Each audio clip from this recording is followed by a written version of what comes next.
প্রযুক্তির যুগে ইন্টারনেটের সহজলভ্যতায় পৃথিবী এখন হাতের মুঠোয়। সারা বিশ্বে পর্ন দর্শক বেড়েছে।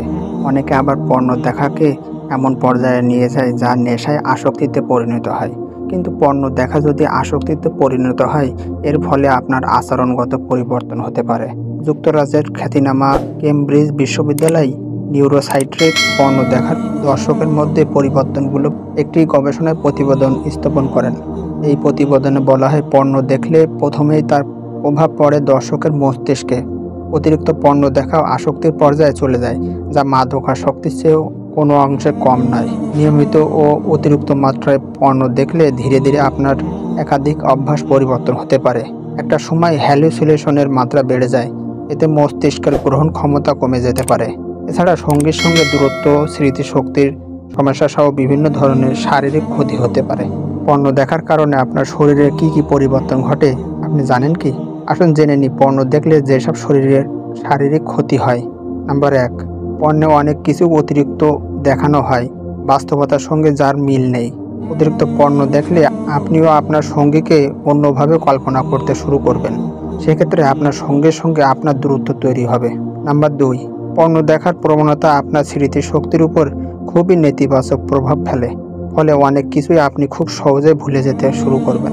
নাম্বার 3, নিয়মিত পর্ন দেখার কারণে একটা নির্ভরশীলতা তৈরি করে। ফলে শারীরিক চাহিদা তৈরি হলেও কোনো একটা নির্দিষ্ট সময় আপনার শরীরে উত্তেজিত হতে চাইবে। এটা আপনার জন্য এমন একটা অভ্যাস তৈরি করবে যার ফলে শরীর ও মনকে সহজে বশে রাখতে পারবেন না। নাম্বার 4, পর্ন আসক্তি হয়ে পড়লে নিজের প্রতি একটা ঘৃণা জন্মায়। সম্ভবত সেই কারণেই এই আসক্তির চিকিৎসা করা বা অন্য সঙ্গে আলোচনা করার ক্ষেত্রেও মনের মধ্যে সংকোচন হয়। মানসিক এমন অবস্থায় পর্ন আসক্তির বেঁচে থাকা অত্যন্ত কঠিন হয়ে ওঠে। মানসিক ক্ষতি তো রয়েছেই, পর্ন আসক্তির ফলে শারীরিক ক্ষতির সম্ভাবনা প্রবল। ভয়, দুশ্চিন্তা, অবসাদ, রাগ, একাকিত্বের মতো সমস্যা তো থাকেই। একটানা পর্ন দর্শকের জেরে পিঠে ব্যথা, চোখের সমস্যা, খাওয়া, ঘুমের অনিয়মের মতো সমস্যাও স্বাভাবিক নয়। আমরা আসক্তি থেকে মুক্তি চাই, কিন্তু ঠিকই যথাযথভাবে মুক্তির পথ অনুসরণ করি না। এই আসক্তি থেকে মুক্তি পেতে কিছু কার্যকরী ধাপ আছে, যেটা আজকে আপনাকে বলবো। প্রথমত, আল্লাহ তাআলার কাছে খাঁটি তওবা করুন এবং এই ধরনের জঘন্য গুনাহ থেকে পরিত্রাণ চান। যেসব গুনাহ করেছেন তার জন্য অনুতপ্ত হন এবং ভবিষ্যতেও আর কখনো গুনাহ না করার দোয়া ও সংকল্প নিয়ে আল্লাহর নিকট ক্ষমা প্রার্থনা করুন। আল্লাহ তাআলা বলেন, হে ঈমানদারগণ, তোমরা আল্লাহর কাছে তওবা করো, খাঁটি তওবা করো। আশা করা যায় আমাদের রব তোমাদের পাপসমূহ মোচন করবেন এবং তোমাদেরকে এমন জান্নাতসমূহ প্রবেশ করবেন যার পদদেশে নহরসমূহ প্রবাহিত। নবী ও তার সাথে যারা ঈমান এনেছে তাদেরকে সেদিন আল্লাহ লাঞ্ছিত করবেন না। তাদের আলো তাদের সামনে ও ডানে ধাবিত হবে। তারা বলবে, হে আমাদের রব, আমাদের জন্য আলোয় পূর্ণ করে দিন এবং আমাদেরকে ক্ষমা করুন।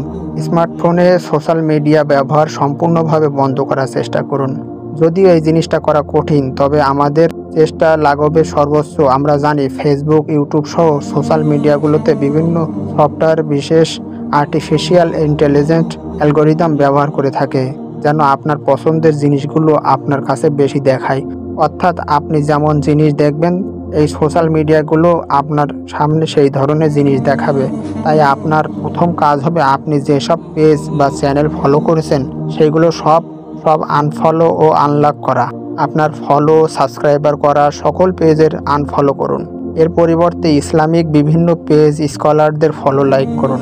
ফ্রেন্ড লিস্টে সকল মেয়েদের বন্ধুদের আনফ্রেন্ড করুন। ছেলে বন্ধুদের কেন আনফলো, আনফ্রেন্ড করবেন, এই প্রশ্নটি আপনার মাথায় আসতে পারে। মেয়ে বন্ধুদের আনফ্রেন্ড করলেও এমন অনেক ছেলে বন্ধু আপনার ফ্রেন্ড লিস্টে থাকবে যারা মেয়েদের নিয়ে ছবি দেবে বা ওই ধরনের পোস্ট বা শেয়ার, লাইক, কমেন্ট করবে, যা কিনা আপনার টাইমলাইনে শো করবে। এজন্যই আনফলো করবেন। আপনার ব্যবহৃত সকল ডিভাইসে পর্নোগ্রাফি সাইটগুলো বন্ধ রাখুন। হাল ছাড়বেন না কখনোই, লেগে থাকুন। ধৈর্য আর আল্লাহর সুবহানাল্লাহ তাআলার উপর ভরসা রাখুন। ইনশাআল্লাহ আপনি বিজয়ী হবেন।